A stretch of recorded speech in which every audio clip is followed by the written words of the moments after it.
Sean Hannity finally comes clean. It's disconcerting to watch a man who has made a living on hard facts and heated arguments suddenly discuss something very personal. That's exactly what Sean Hannity, one of America's most well-known conservative media commentators, did lately. At 63, Hannity dropped his guard to talk about something much more human than power or policy after decades of political rhetoric, primetime television, and attention-grabbing interviews. Affection. Not only did his admirers find it surprising, but he also made an emotional revelation about the lady he deems the love of his life. It mellowed the jagged edges of a man they believed they already knew. But did they actually? At 12, I worked as a dishwasher. At 13, I worked as a chef. For many years, I was a busboy, waiter, and, I guess, a bartender. I used to be a painting contractor. I had wallpaper up. I made house frames. I was involved with building. I spend my days listening to talk radio. Eventually, I'll be in Santa Barbara, California. The local college has Sean Patrick Hannity, who was born in Queens, New York, in 1961, I also learned. Born into a close-knit Irish-American household as the youngest of 4 children. Hugh, his father, was a court official, and Lillian, his mother, was a correctional officer at a county jail. Although it was based on community and discipline, it was not a life of luxury. According to many who knew him as a youngster, Sean had a stubborn streak, the kind of perseverance that either makes parents nuts or ultimately propels him to greatness. He was just another neighborhood kid growing up in Franklin Square, Long Island, fixing anything he could get his hands on, performing odd jobs, and mowing lawns. But the first thing that drew his attention was the sound of the radio. Hannity would tune into talk radio in the late hours of the night, when most children were asleep. I find it fascinating how a speaker's voice can spark a national discourse. Hannity realized in his early 20s that he didn't want a typical 9-to-5 job. He dabbled in construction, painting, bartending, and other occupations. However, the thought of a microphone and an audience kept coming back to him. He got his first significant break when he was hired as a volunteer at a California college radio station. Despite its modest size, lack of polish, and lack of compensation, Sean saw it as everything. Hannity expanded from that little California station to larger cities, eventually appearing in Georgia and Alabama. Producers were drawn to his unrelenting ambition and recognized his potential outside of radio. It came at the ideal moment. America was about to enter a period in which political talk shows were influencing culture. And Hannity's audacious approach was just what the networks needed. In 1996, his life took a drastic turn. Alongside leftist commentator Alan Colmes, he co-hosted a new show on Fox News, an ambitious upstart network at the time. Hannity and Colmes was a hit show right away. Hannity relied on the tension created by 2 philosophies clashing every night, which drew in viewers. He demanded to be heard rather than only debating. When the Sean Hannity Show debuted as a solo program years later, his voice was among the most well-known in the United States. He conducted interviews with leaders, questioned policies, and occasionally stirred up controversy. One thing, however, remained the same throughout: his vitality. Hannity was quieter behind the camera, though. Off-air, he is frequently described by friends and co-workers as surprisingly reserved, someone who cherishes faith, loyalty, and solitude. The broadcaster's persona was the one America saw each night. However, the man off-screen was incredibly introspective. He frequently talked about his family, his faith, and the basic things he still missed from his early years, including Sunday dinners, his parents' voices, and the candor that only comes from coming from a lowly birth. Although Sean Hannity can flourish in a chaotic work environment, it was evident to anyone who knew him that he genuinely desired tranquility in his personal life. This is where his story takes a surprising turn. I really think that I am powerless all by myself. I think that everything in this world is a gift from God. Prior joining Fox News, Sean Hannity was a teenage radio personality attempting to build a name for himself. And it was in those formative years that he met the woman who would play a significant role in his life. Rhodes, Jill. Jill worked as a journalist for a Huntsville, Alabama, local newspaper. She first heard Hannity's voice on the radio, and he would call her for story ideas. Eventually, those business calls became personal ones. Both were youthful, driven, and eager to leave their mark. A spark was ignited and swiftly developed into something more. 1993 saw their marriage. The ceremony was modest in scope. It was uncomplicated, sincere, and full of the hope of two people prepared to take on the world together. Hannity frequently gave Jill credit for being his stabilizing influence and the source of his storm. Their family developed along with his profession. In 1998, their first child, a son called Patrick, was born. Their daughter, Mary Kelly, was born 3 years later. People who knew Hannity back then frequently saw a different side of him. Tennis matches were attended by the father. Despite his hectic work, the husband made sure his family remained close. However, being in the spotlight always has a price. When Hannity's career took off, the hard hours, the frequent travel, and the attention of the public all started to wear them down. In the background, his marriage began to deteriorate. He kept it a secret from the public. He never does, but according to people close to the marriage, years of being scrutinized gradually created an imperceptible barrier between them. After more than 20 years of dating, Sean and Jill made the decision to split up in 2019. The divorce was quietly settled, free of the intrigue and drama that typically accompany famous splits. They made no acrimonious declarations or candid interviews, they were just two individuals who had lived together choosing to part ways. That quiet, however, spoke a lot if you looked closely. It demonstrated respect not only for one another but also for their kids. With amazing grace, Hannity and Rhodes continued to co-parent even after their split. According to acquaintances, Hannity continued to be very involved in their children's lives, and they remained their top priority. Particularly when Patrick was playing tennis at Wake Forest University, his father was always there. Additionally, Hannity was Mary's encouraging father who consistently found time for her academic and athletic endeavors. On a personal level, however, Sean found that time challenging. He was a man who was accustomed to controlling public opinion, narratives, and conversations. However, you cannot control love, and you cannot argue away loss. His co-workers observed a modest change over that period. The man who used to fill every pause with assurance slowed down his speech and deepened his thoughts. He began to spend more time introspecting, drawing strength from his personal life's quiet corners and his faith. He became more secretive than ever, according to friends, not withdrawn, just protective. He avoided even joking inquiries about dating on television and completely ceased discussing relationships. For many, Sean Hannity appeared to have made the decision that love was no longer for him. However, there was something more going on under that protective facade. A peaceful, gradual realization of what love might look like the second time. He had experienced the pain of heartbreak, the highs and lows of success, and the rise and fall of celebrity. His profession required all of his focus, and he had come to realize that life is more complicated than a broadcast schedule. When he talked of finding the love of his life at age 63 years later, it struck a new chord. The answer is that Sean Hannity is a conservative. This is not a phony. Ted Kbal isn't me. I am a human being. It is labeled as a conservative program. I firmly believe that I am powerless all by myself. In my opinion, everything that exists in this world is a gift. Sean Hannity didn't make any significant pronouncements or public remarks following the dissolution of his marriage. He just continued to show up when he was supposed to. Millions watched him every night to hear his incisive political analysis and unapologetic opinion. However, his world had become silent off camera. According to those closest to him, he began to value moments over achievements. In addition to spending time with his children and reconnecting with old acquaintances, he also took up activities that had nothing to do with politics or television. That change was significant for a man whose entire life was centered around deadlines. However, it should be noted that Hannity's career never stalled. Among the most listened to shows in America, his show remained dominant. His television program continued to be a ratings powerhouse every night. Nevertheless, he seemed odd in some way.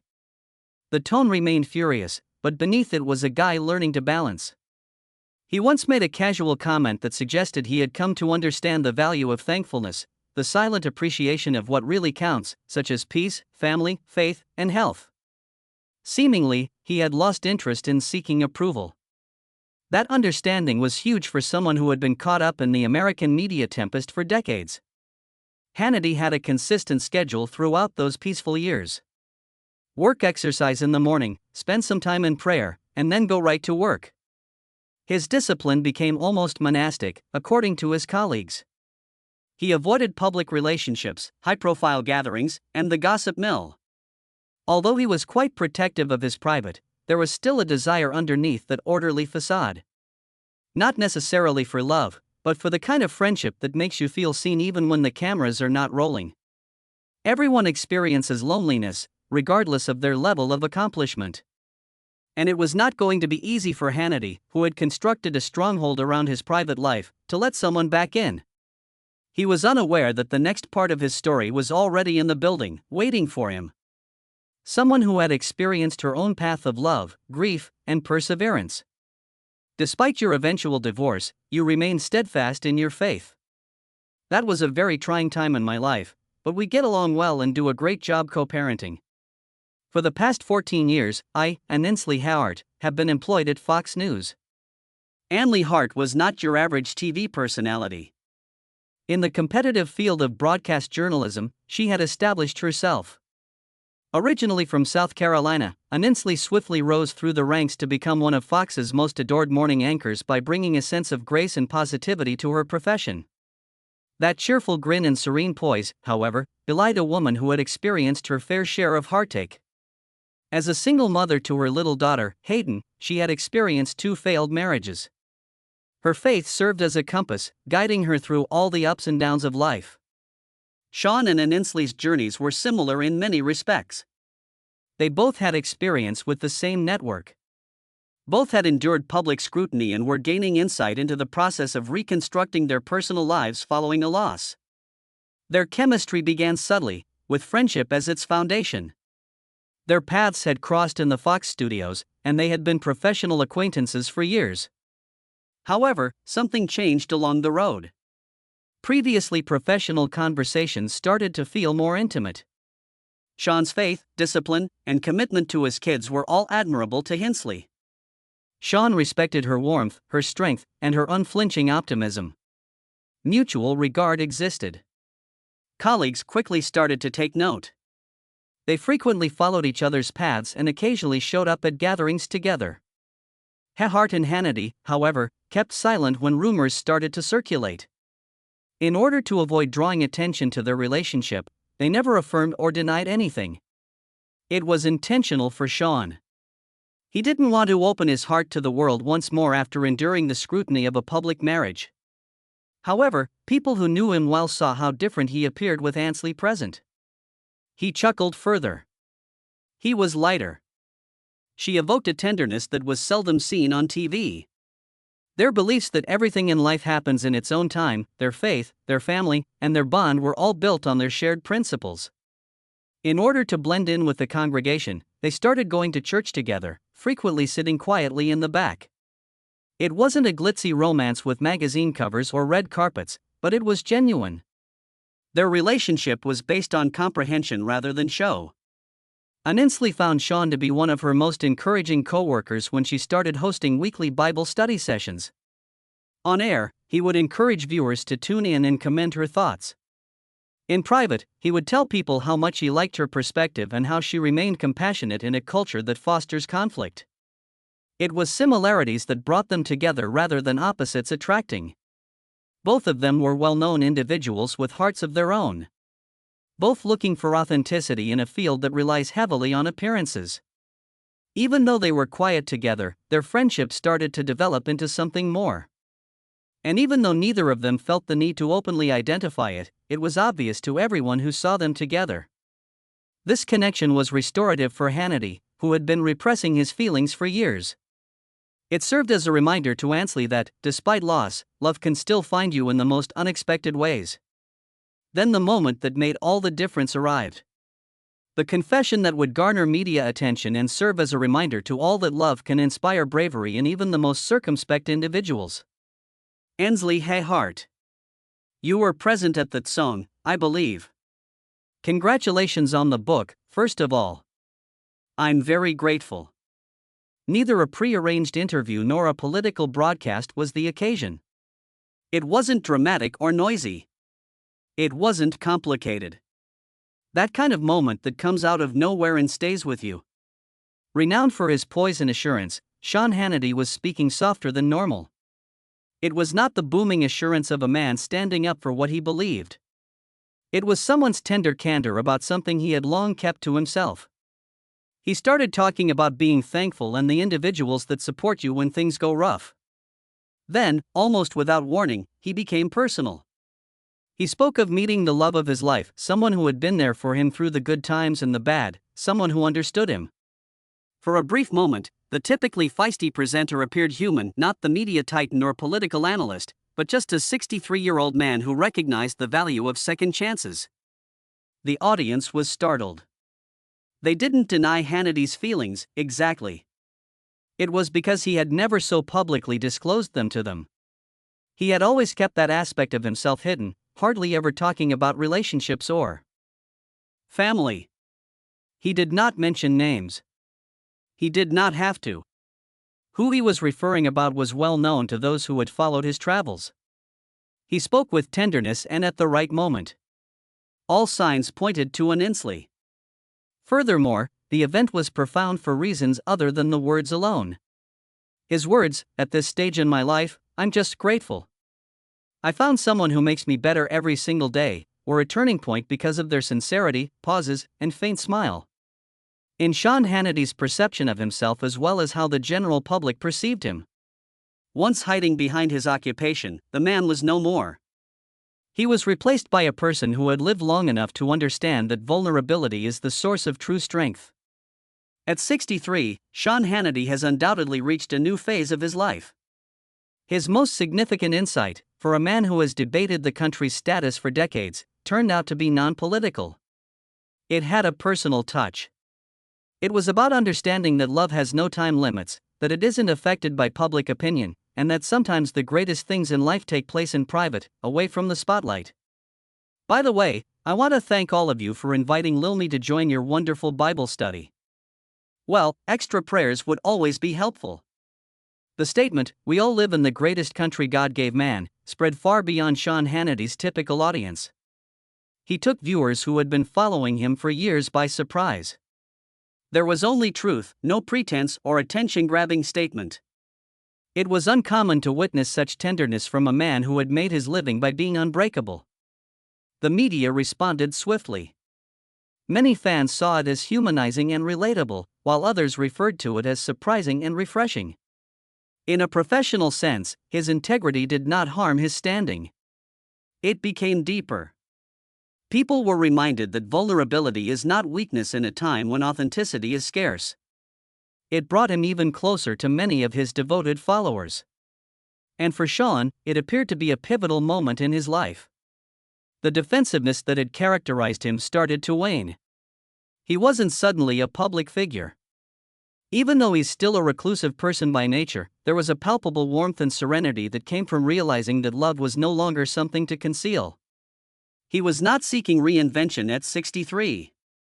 Gratitude, friendship, and the quiet assurance that comes from being appreciated for who you are rather than what you do were all part of his embrace of reality.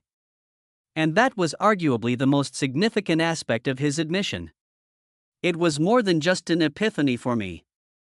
It served as a reminder that even people who appear to be bigger than life are continually looking for the same timeless love, acceptance, connection, and simplicity." There is more to Sean Hannity's story than merely finding love again as an older person. It's about having the guts to start over.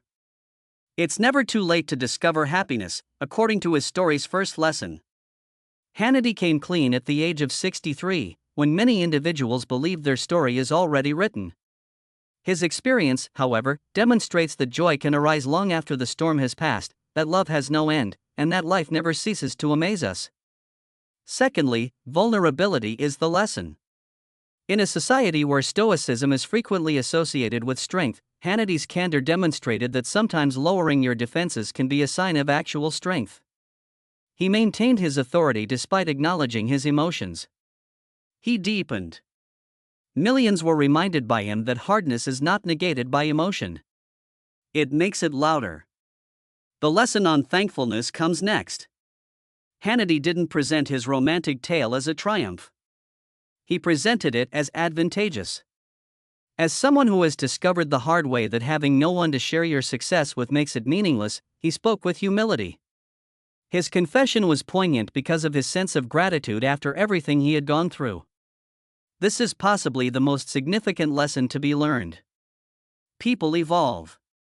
The Sean Hannity in front of the cameras now is not the same person the world witnessed 20 years ago. From ferocious and restless to thoughtful and appreciative, he has changed. If Hannity's confession revealed anything, it was that the human heart never truly rests. Sometimes, when the time is right, it finds what it has been waiting for all along. It never stops hoping and searching. Affection.